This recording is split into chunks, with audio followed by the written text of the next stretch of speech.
नमस्कार। इतिहास चर्चा के 38वें एपिसोड में आपका स्वागत है। आज हम यूरोप के रिफॉर्मेशन मूवमेंट या धर्म सुधार आंदोलन पर बात करेंगे।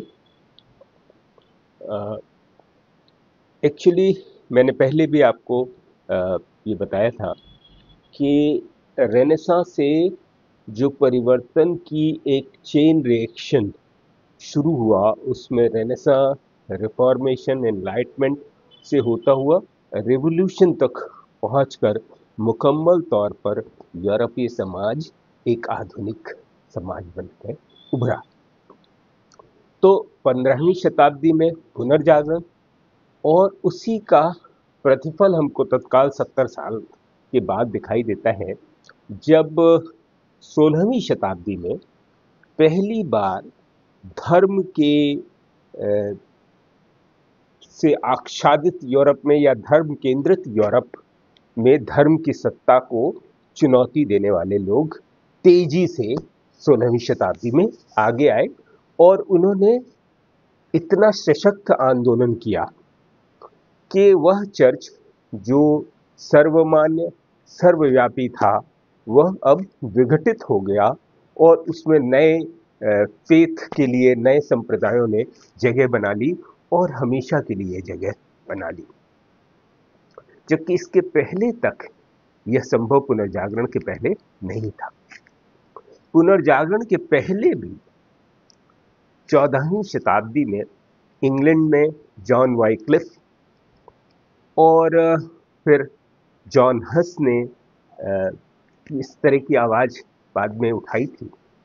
जॉन हस को तो जिंदा जलाने का आदेश चर्च ने दिया और उसे जिंदा जला दिया गया। यानी जो चर्च 14वीं शताब्दी तक इतना ताकतवर था कि अपने विरुद्ध आवाज उठाने वालों को वह जिंदा जला देता था। जाने कितने ही नाम है, अगर आपको इसमें रुचि हो तो आप देख सकते हैं कि चर्च के विरुद्ध आवाज उठाने के लिए कितनों ने अपने जान को बलिदान किया।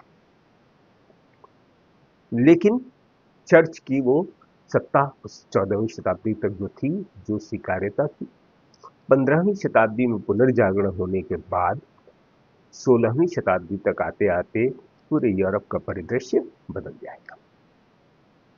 अब विद्यार्थियों के लिहाज से अगर मैं बात करूं तो मैं खुद ही कुछ प्रश्न खड़े करता हूं और उनके जवाब देने की कोशिश करूंगा। ये तरीका शायद युवा विद्यार्थियों के लिए फायदेमंद हो।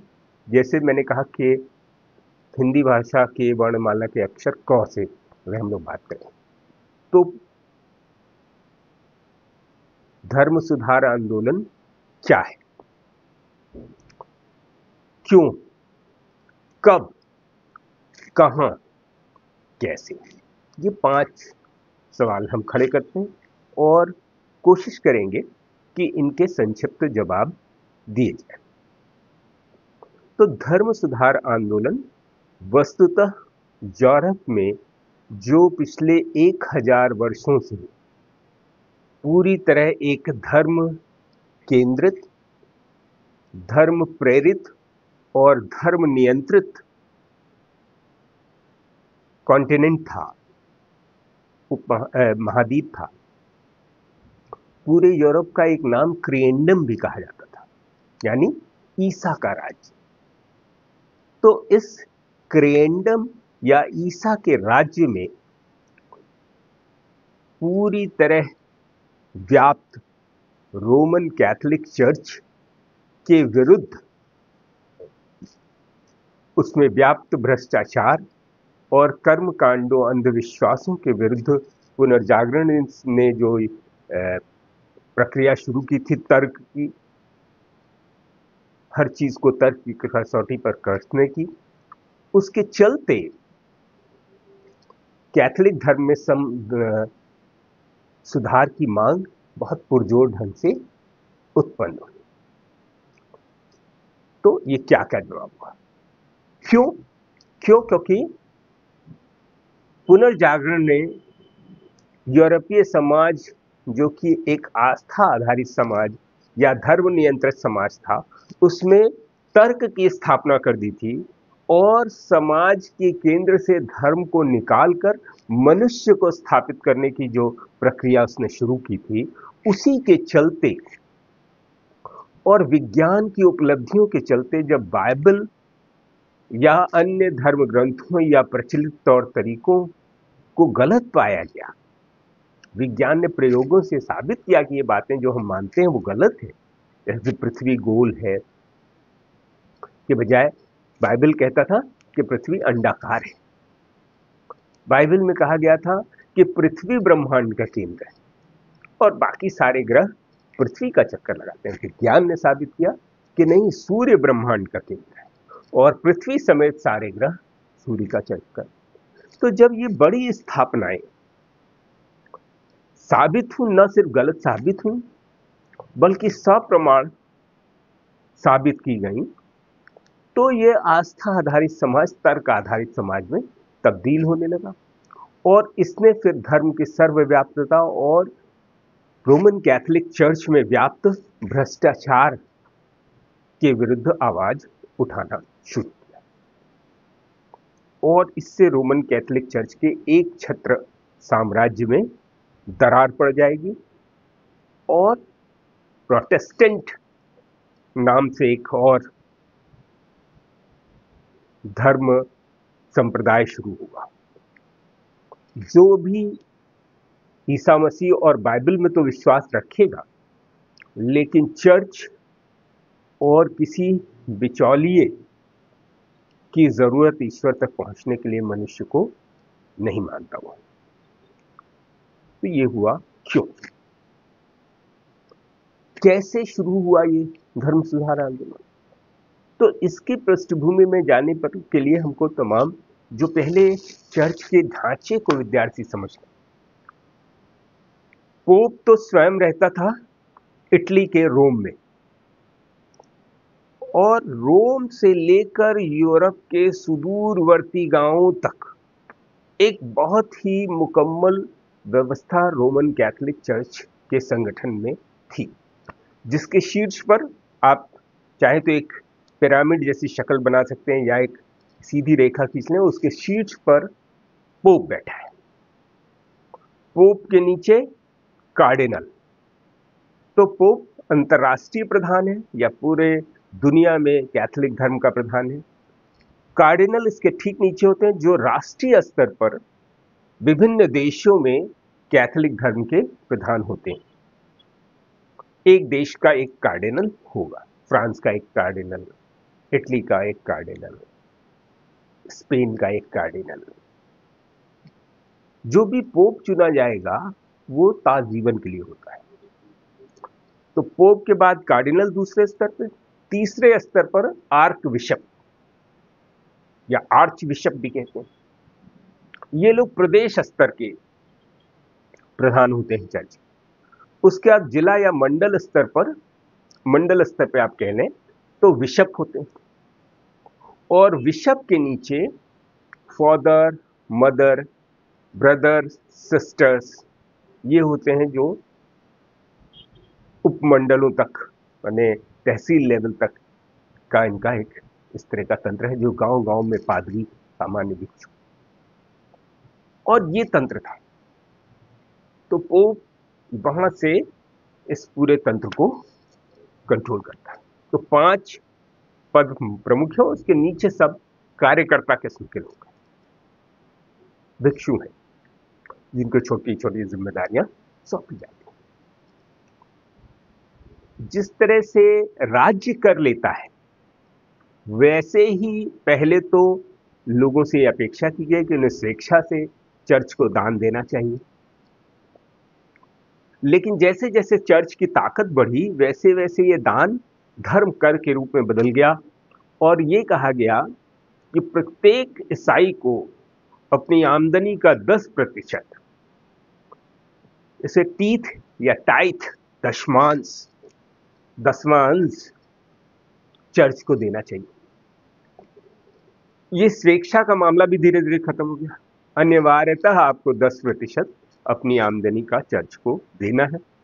इसके अतिरिक्त जब भी आप संस्कारों के लिए, विभिन्न संस्कारों के लिए जाएंगे चर्च में, तो आपको अलग से पुष्पम पत्रम दान दक्षिणा करना पड़ेगा। चर्च की सर्वव्यापता मनुष्य के जीवन में इस तरह से थी कि मनुष्य पैदा होते ही चर्च की शरण में चला जाता था। बैप्टिज्म से 7 संस्कारों में उसका पूरा जीवन विभक्त था। पैदा होने से लेकर मृत्यु और मृत्यु के बाद तक उसके जीवन मरण और मरने के बाद भी वह चर्च से मुक्त नहीं हो सकता था। ऐसा माना जाता था कि अगर किसी को चर्च धर्मच्युत कर दे तो उसे मोक्ष नहीं मिल सकता, मुक्ति नहीं मिल सकती। तो जो लोग चर्च के विरुद्ध आवाज उठाते थे अक्सर उन्हें धर्म से निष्कासित कर दिया जाता था और फिर धार्मिक क्रियाकलापों, धार्मिक कर्मकांडों के अनुरूप उनका अंतिम क्रिया संभव नहीं थी और ऐसा मान लिया जाता था कि इन्हें अब मुक्ति नहीं मिलेगी। मुक्ति मिली या नहीं मिली कोई नहीं जानता, लेकिन ऐसी मान्यता है। तो इस चर्च जो इतना जीवन में सर्वव्याप्त था, उसमें आपको याद दिलाएं तो दुनिया भर में ईसा मसीह ने जिस धर्म का प्रचलन पहली शताब्दी से किया, ईसवी सन की गणना ही माना जाता है कि वहीं से हुई, हालांकि उसमें भी एक विवाद है कि उस विवाद में अभी हम यहाँ नहीं जाएंगे। तो ईसवी सन की शुरुआत जिस आदमी के जीवन अस्तित्व में आने से हुई, उस ईसा मसीह ने सबसे ज्यादा जोर सादगी, मानव सेवा पर दिया। बाइबल में लिखा है कि एक बार सुई के छेद जिसमें डोरा डाला जाता है, धागा डाला जाता है, उससे ऊंट का गुजर जाना संभव है, लेकिन किसी धनिक का स्वर्ग जाना संभव नहीं है। और उसी धर्म का सर्वोच्च व्याख्याता, उसी बाइबल का सर्वोच्च व्याख्याता पोप, जिसे पृथ्वी पर ईश्वर की छाया समझा जाता था, वो रोम में आलीशान महल या महलों के कॉम्प्लेक्स में रहता था। किसी भी राजा से ज्यादा ऐश्वर्यपूर्ण जीवन होता था और निजी जिंदगी में वो एक अति संपन्न गृहस्थ की तरह रहता था। ऊपर से लेकर नीचे तक ये स्थिति थी। दूसरों को वैराग्य की शिक्षा देने वाले ज्यादातर लोग स्वयं एक मौज मस्ती भरा जीवन जी रहे थे। चर्च में ऊपर से नीचे तक भ्रष्टाचार व्याप्त था और ये भ्रष्टाचार पहले आस्था के कारण दिखाई नहीं देता था। जब से तर्क आधारित समाज की शुरुआत हुई, ये भ्रष्टाचार दिखने लगा। इस भ्रष्टाचार का सबसे भ्रष्ट रूप था इंडल्जेंसेस, क्षमा पत्र या पाप मोचक पत्र। पोप को जब भी पैसे की जरूरत होती थी तो वह अपने प्रतिनिधियों को पूरे यूरोप में एक सर्टिफिकेट छापकर भेज देता था, जिसमें नाम, पिता का नाम, कहाँ के निवासी हैं, ये सब कॉलम होते थे और उनके नीचे लिखा रहता था कि पोप आपको आपके पापों से मुक्त करेंगे और आपके भावी जीवन को भी पाप मुक्त कर देंगे। और लोग यूरोप में के अलग अलग देशों में लोग इन क्षमा पत्रों को या पाप मोचक पत्रों या इंडल्जेंसेस को खरीद कर अपना नाम भर लेते थे और उनके प्रतिनिधि कहते थे कि जैसे ही इस क्षमा पत्र के लिए दी गई रकम हमारे हाथों में आती है, जिस व्यक्ति के लिए यह रकम दी गई है उसकी आत्मा तुरंत स्वर्ग में प्रवेश कर जाती है। टेट्जल एक ऐसा ही बातूनी पादरी था जो इस तरह की बात करता था। टेट्जल को जर्मनी, वर्तमान जर्मनी में विटेनबर्ग भेजा गया और वो क्षमा पत्रों की बिक्री करता हुआ विटेनबर्ग में 1517 में पहुंचा। उसी समय विटेनबर्ग विश्वविद्यालय में एक अति आस्तिक, ईसाई धर्म में गंभीर आस्था रखने वाला धर्मशास्त्र का प्रोफेसर मार्टिन लूथर पढ़ाता था और उसने भी कभी पोप के दर्शनार्थ यात्रा की थी, रोम गया था और उसका संपर्क पोप ने टेट्जल को दिया था, जो क्षमा पत्रों की बिक्री के लिए आया था। मार्टिन लूथर ने जब इस प्रस्ताव को सुना तो वो आग बबूला हो गया और उसने कहा कि वह इस बिक्री में सहयोग नहीं करेगा, बल्कि क्षमा पत्रों का विरोध करेगा। और गुस्से में उस पढ़े लिखे धर्मशास्त्र के विशेषज्ञ ने 95 बातें 95 थीसिस लिखकर बीटलबर्ग के चर्च के बाहर चिपका दिया, जो कैथोलिक धर्म पर और चर्च पर 95 सवाल उठाता था। और इससे पूरे यूरोप में तहलका मच गया और ये हुई धर्म सुधार आंदोलन की यहाँ से शुरुआत। अगले अंक में हम इसके विस्तार में जाएंगे। धन्यवाद।